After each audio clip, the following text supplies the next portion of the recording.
அடுத்ததாக நூல் குறித்து பேச அக்கா மான்விழி ரஞ்சித் அவர்களை அன்போடு அழைக்கிறேன். அனைவருக்கும் இனிய மாலை வணக்கம். ஒரு தேவலோகம் போல இந்த இடம் காட்சி அளிக்குது. நல்ல அலங்காரமான ஒளி விளக்குகள், மனசுக்கு ரம்யமானன்னு சொல்லுவாங்க. ரொம்ப அப்படி ஒரு இதமான சூழலை ஏற்படுத்தி இருக்கிறாங்க பசங்கள்லாம். தம்பிகளுக்கு வாழ்த்துகள். எப்பவுமே மகிழம் தமிழ்ச்சங்கம் பெயரை போலவே செயல்பாடுகள்லையும் ரொம்ப ரொம்ப வித்தியாசமா செஞ்சுட்டே இருக்காங்க. நம்ம முதல்ல இருந்தே பார்த்துட்டே இருப்போம். அந்த வகையில உணவு குறித்த இன்னைக்கு உண்மையிலேயே தேவையான ஒவ்வொருத்தரும் கண்டிப்பா வாழ்க்கையில பின்பற்ற வேண்டிய, நம்ம வாழ்க்கையில தவிர்க்கவே முடியாத ஒண்ணு என்னன்னா உணவு. உணவு இல்லாம ஒண்ணுமே கிடையாது. அதனால அந்த தலைப்பின் கீழே ஒரு கூட்டத்தை ஏற்பாடு பண்ணி இத்தனை பேரை இங்க கொண்டு வந்திருக்கிறதுங்கிறது பெரிய விஷயம். முதல்ல அதுக்கு மகிழம் தமிழ்ச்சங்கத்திற்கு நம்முடைய நன்றியையும் வாழ்த்தையும் ஒரு சேர நம்ம தெரிவிச்சுக்கிறோம். அடுத்ததா இந்த நூல் குறித்த ஒரு அறிமுக உரைக்கு முன்னாடி ஒரே ஒரு வினா உங்க எல்லாருக்கும் கிட்டேயும். இந்த உலகத்துல நம்பர் 1 பணக்காரர் யார்? முகேஷ் அம்பானி. அங்கிருந்தே சொல்லலாம். சிறப்புங்க. உலகின் மிக நம்பர் 1 பணக்காரங்க அப்படின்னா பாப்பா சொல்றா முகேஷ் அம்பானின்னு. ஊடகத்துல இருக்கிற நமக்கெல்லாம் ஒரு சந்தேகம் இருக்கும், கூகுள்ல நம்ம செலக்ட் பண்ணலாமா பார்க்கலாமா அப்படின்னு இருக்கும். உண்மையிலேயே ஐயா அவர்கள் ஐயா பேருங்க மன்னிக்கணும், லோகேஸ்வரன் ஐயா அவர்கள் கூறியது போல, யார் ஒருவர் நோய் இல்லாமல் இந்த உலகில் வாழ்ந்து கொண்டிருக்கிறார்களோ அவர்கள்தான் அத்தனை பேருமே பணக்காரங்க. முகேஷ் அம்பானி, அவர் முகேஷ் அம்பானியான்னு எனக்கு தெரியல. அது அம்பானியினுடைய குடும்பத்துல இப்போ ஒரு திருமண விழா நடந்தது. உலகமே ஆனந்தினுடைய திருமணம் நடந்தது. உலகமே வியந்து பார்த்த ஒரு திருமணமா அது இருந்தது. உண்மையிலேயே உலகத்தில் இருக்கிற பெரிய தலைவர்களை எல்லாம் கூப்பிட்டு அவர் பண்ணியிருந்தார். அந்த திருமணத்தினுடைய ஒரு சில வீடியோஸை பார்க்க வேண்டிய ஒரு சூழல் நம்ம சும்மா திருப்பும் போது வந்தது. அதுல ரொம்ப பிரம்மாண்டமா விழா அரங்கு, மேடை, உணவுக்கான ஒரு பெரிய தட்டு, உணவை வைக்கிறதுக்கு ஊழியர்கள் வந்துகிட்டே இருக்காங்க. நம்ப மாட்டீங்க, அந்த வீடியோஸ் யாராவது பார்த்துருந்தீங்கன்னா தெரியும். உட்கார்ந்து இருக்கிற எல்லாருமே வேணாம் வேணாம் வேணாம். இவங்க கிட்ட எல்லாமே இருக்கு. பணம் இருக்கு, பெருமை இருக்கு, புகழ் இருக்கு, எல்லாமே இருக்கு.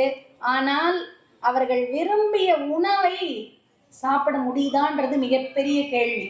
அந்த வீடியோ முடிக்கும் போது அதை எடுத்தவர் அந்த வினாவை எழுப்பியிருப்பார். எல்லாமே இவங்ககிட்ட இருக்கு, ஆனா சாப்பிட முடியல, ஆனா இதெல்லாம் நமக்கு வேணும், நம்மளுக்கு கிடைக்கல அப்படின்னு அவங்க முடிச்சிருப்பாங்க. சரி, அது ஒரு பக்கம் இருக்கு. இப்ப இந்த இடத்துல இது எப்படி தொடர்பு படுது அப்படின்னா, ஐயா அவர்கள் கூறியது போல உண்மையான ஆரோக்கியம் தான் உண்மையான செல்வம். அந்த 16 செல்வங்கள் நம்ம முன்னோர்கள் சொல்வாங்கல்ல, அதுல நம்ம ஆரோக்கியம் முதன்மையானதாக இடம்பெறும். சரி, இன்னைக்கு நம்மளோட வாழ்க்கையில நம்ம ஷா அண்ணன் சொன்ன மாதிரி ஒரு தலைவலியா உடனே ஒரு டாக்டர்கிட்ட போகணும், உடனே நம்ம உடம்ப சரி பண்ணிக்கணும், உடனே எல்லாம். நம்மளுக்கு என்ன பிரச்சனைன்னா எல்லாமே உடனே முடியும், அடுத்த நொடி. இப்ப தலைவலியா உடனே சரியாகணும், ஜுரமா உடனே சரியாகணும், காய்ச்சலா நமக்கு இன்னைக்கு சாப்பிட முடியலையா உடனே உடனே உடனே. அந்த அவசரம், பொறுமை அப்படிங்கிற வார்த்தையை நம்ம இழந்தே போயிட்டோம், வாழ்க்கையில மறந்தும் போயிட்டோம். ஆனால் இந்த மரபு மருத்துவங்கள் ஏன் தோத்து போச்சு அப்படின்னா, தோத்து போச்சுன்னா நம்ம ஏன் விட்டுட்டோம்? மரபு மருத்துவத்தின் மீது நம்ம யாருக்கும் கோபம்லாம் கிடையாது. தமிழ் மருத்துவம் வேணாம் போடா அப்படின்னு நம்ம யாரும் சொல்றது இல்லை. நம்ம எல்லாருமே தமிழ் மருத்துவத்தை ஒரு புலனத்துல நமக்கு வந்துச்சுன்னா கண்டிப்பாக நம்ம பகிரக்கூடியவங்களா தான் இருப்போம். ஆனா எங்க அந்த தமிழ் மருத்துவமும் நாமளும் விலகுறோம், மரபு மருத்துவமும் நாமளும் விலகுறோம்னா அந்த உடனடியான பலனில் இருந்து நம்ம அதுல விலகி போறோம். எனக்கு சித்தாவரம் நூல் படிக்கும்போது ரொம்ப ஆச்சரியமா இருந்தது. சுவாமிநாதன் ஐயா சொல்லும் பொழுது ஒரு செய்தி குறிப்பிட்டாங்க. மனம் தான் அத்தனைக்கும் அடிப்படை அப்படின்னு சொன்னாங்க. பல இந்த அக்குப்ரெஷர் தொடு சிகிச்சை மருத்துவம் பயின்றதுனால அதுலயும் என்ன சொல்லியிருப்பாங்கன்னா, மனம் தான் எல்லாத்துக்கும் அடிப்படை. மனசை நம்ம நல்லா வச்சுக்கிட்டோம்னு வச்சுக்கோங்களேன், யார் ஒருத்தவங்க சிரிச்சுக்கிட்டே இருக்காங்களோ, எந்த தருணத்தையும் கோவப்படாம சிரிச்சு கடந்து போறாங்களோ, அவங்க உண்மையிலேயே வாழ்க்கையில நிம்மதியா இருப்பாங்க, ரொம்ப அழகா இருப்பாங்க, ரொம்ப இளமையா இருப்பாங்க. நம்ம ரமா மேம் மாதிரி நான் பார்த்ததுல இருந்து இந்த நாள் வரைக்கும் அப்படியே இருக்கிறவங்க மேடம் தான். அப்படி நம்ம எப்படி பார்க்குறோமோ அப்படியே இருப்பாங்க. அதுக்கு என்ன காரணம்னா, மனசை ரொம்ப ரிலாக்ஸ்டா அமைதியா வச்சுக்கிறது. ரொம்ப ஆச்சரியமா இதுல நான் ஒரு விஷயம் படிச்சேன். நம்ம மனசை அமைதிப்படுத்துறது ஒரு தாவரத்தால முடியுமா? நம்ம மனசை ஒழுங்குபடுத்துற ஒரு தன்மை ஒரு தாவரத்துக்கு இருக்குமா? இருக்குன்னு சொல்றாரு பாஸ்கரன் சார். அந்த தாவரம் என்னன்னு புத்தகம் வாங்கி தான் நீங்க படிக்கணும். நான் குறிப்பு மட்டும்தான் கொடுப்பேன். ரெண்டாவது, சார் படுத்தேன்னா ஆபீஸ்ல பிரச்சனை, இந்த பக்கம் மனைவியோட பிரச்சனை, இந்த பக்கம் பிள்ளைங்களோட பிரச்சனை, எங்க சுத்தினாலும் ஏதோ ஒரு திரைப்படத்துல அந்த தெனாலி படத்துல கமல் சொல்வாரு, அதை பார்த்தா பயம், இதை பார்த்தா பயம், பயம் பயம் பயம். அந்த மாதிரி எங்க போனாலும் இன்னைக்கு நம்மளுக்கு ஒரே பிரச்சனையாவே இருக்கு. எதை தொட்டாலும் பிரச்சனையாவே இருக்கு. உண்மையிலே எனக்கே எங்க வீட்டுல தூக்கத்துக்கு பெரிய பிரச்சனை என்னன்னா, நான் எப்பெல்லாம் படுக்கிறேனோ அப்பெல்லாம் என் பசங்க 2 பேரும் என்கிட்ட சண்டைக்கு கண்டிப்பா வருவாங்க. அவங்களோட எல்லா போட்டிகளையும் அப்பதான் போடுவாங்க. இந்த பக்கம் ஒருத்தன் ஆரம்பிப்பா, இவ ஆரம்பிப்பா, என் தூக்கமே போயிடும். இவங்க 2 பேத்தையும் சமாதானப்படுத்தி தூங்க வச்சுக்கிட்டு நான் தூங்க முடியும். இப்படி நம்ம எல்லாருக்குமே தூக்கம் பெரிய சிக்கலா இருக்கு. அந்த தூக்கத்தை ஒரு பூ கொடுக்குது. அதை படிச்ச உடனே ப்ராமிஸ் எனக்கு ரொம்ப ஆச்சரியமா இருந்தது. நம்ம சாதாரணமா அதுக்கு நிறைய இது கொடுத்துருக்காரு. அந்த பூ ஒன்னே ஒண்ணு மட்டும் நம்ம ரொம்ப நல்லா தெரியுங்கிறதுனால அதை ஒன்னே ஒண்ணு மட்டும் உங்களுக்கு அறிமுகப்படுத்துறேன். நம்ம மருதாணி பூக்கள் இருக்குல்ல, அவர் எழுதுறாரு, பாஸ்கரன் ஐயா எழுதுறாரு, சும்மா நம்ம தெருவுல போகும்போது நமக்கு கிடைக்கக்கூடிய மருதாணி பூக்களை கட் பண்ணிட்டு வச்சு தலைமைக்கு பக்கத்துல வச்சு படுங்க, உங்களுக்கு தூக்கம் வரும். சரி, நம்ம எல்லாருமே தூங்குறோம். அந்த தூக்கம் ஆழமான தூக்கமா, போதுமான தூக்கமா, நம்ம உடம்புக்கு அது உண்மையான நலத்தை தருகிறதா? இப்போ உங்களை யாரோ உங்க பேரை கூப்பிடும் போதே நீங்க எந்திரிச்சிட்டீங்கன்னு வச்சுக்கோங்க, உங்க தூக்கம் ஆழமான தூக்கம் கிடையவே கிடையாது. உங்களை ஆழ்ந்த நித்திரையில் இருக்கும்போது உங்களை யாராவது எழுப்புனா உங்களுக்கு முதல்ல தெரியாது, தெரியக்கூடாது. அடுத்தது நீங்க கண்ணு முழிச்ச உடனே எந்த இடத்துல நீங்க இருக்கீங்கன்னு உங்களுக்கு தெரியக்கூடாது.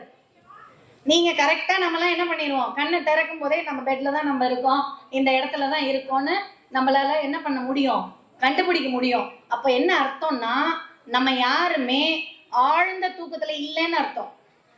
இப்போ சின்ன குழந்தை ஒண்ணு தூங்குதுன்னு வச்சுங்களேன், அந்த குழந்தைய தட்டி எழுப்பி பாருங்க, முதல்ல அது மழங்க முழிக்கும். எங்க இருக்கோம், நான் யாரு, எங்க இருக்கேன் அப்படின்னு முழிச்சு ஒரு புரியாத நிலையில இருக்கும். அந்த 5 நிமிடங்கள் உங்க வாழ்க்கையில நீங்க ஃபேஸ் பண்ணிருந்தீங்கன்னா நீங்க எல்லாரும் ஆழமான தூக்கம் தூங்குறீங்கன்னு அர்த்தம். ரைட் தானே பாஸ்கரன் சார்? இல்லைன்னா ஆழமான தூக்கம் இல்லை. சரி, நம்ம எல்லாம் டெய்லி தூங்குறோம் தான், மாத்திரையாலோ அல்லது வேற வழி இல்லாமலோ உடல் அசதியாலோ தூங்குறோம். இந்த தூக்கம் சரியான தூக்கமா அவர் கேட்கிறார். இல்ல அப்படிங்கிறது தான் பதில்.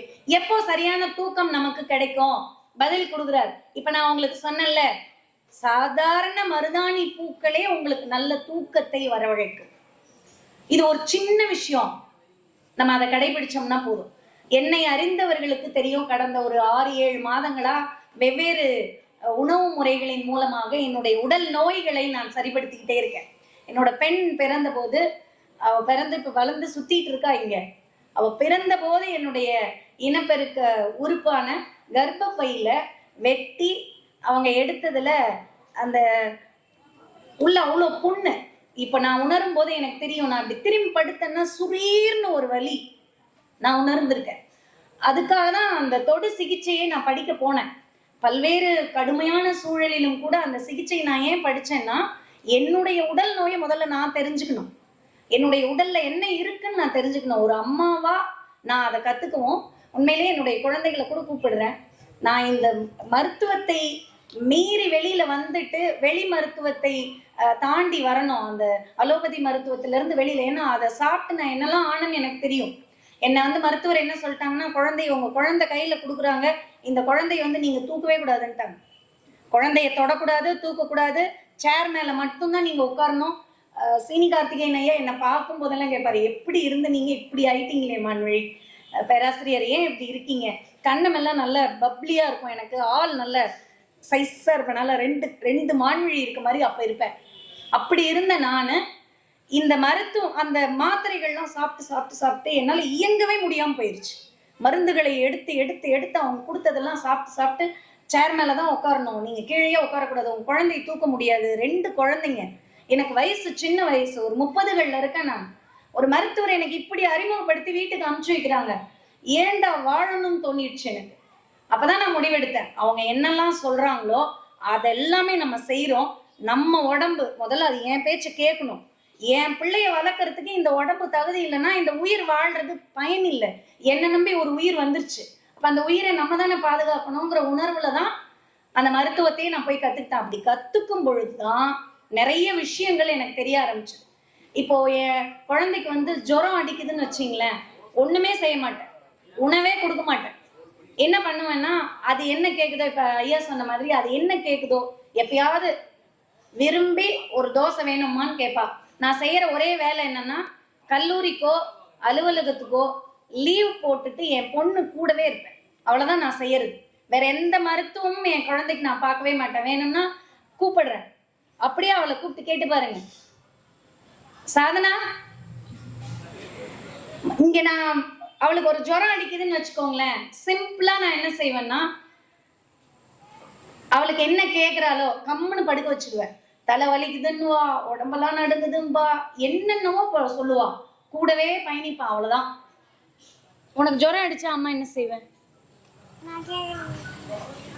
சொல்ல, என்ன செய்வேன்? நான் கேட்கறது என்ன கேட்பேன்?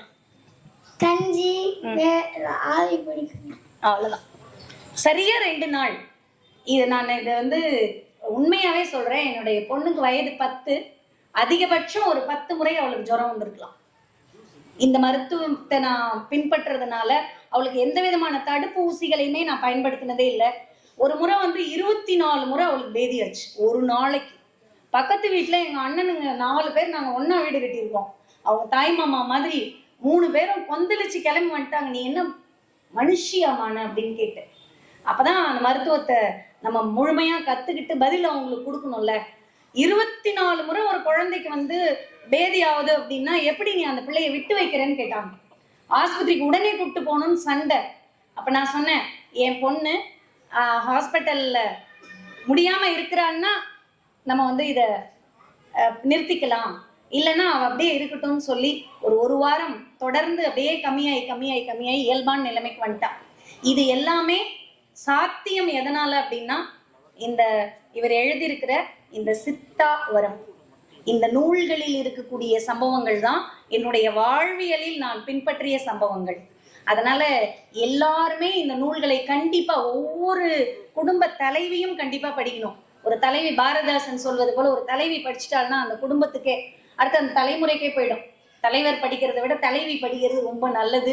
அதனால தலைவிகள் எல்லாம் கண்டிப்பாக இந்த சித்தாவரத்தை வாங்கி வாசிப்பீர்கள், நம்மளோட உடல் நலத்துக்காக, நமக்காக அப்படின்னு கேட்டுக்கிட்டு, இந்த அற்புதமான வாய்ப்பினை வழங்கிய மகிழம் தமிழ்ச்சங்க தலைவர் அவர்களுக்கும் துணைத் தலைவர் அவர்களுக்கும் உள்ளிட்ட அனைத்து நண்பர்களுக்கும் தோழமைகளுக்கும் வணக்கத்தை தெரிவித்து அன்போடு முடித்துக் கொள்கிறேன். நன்றி, வணக்கம்.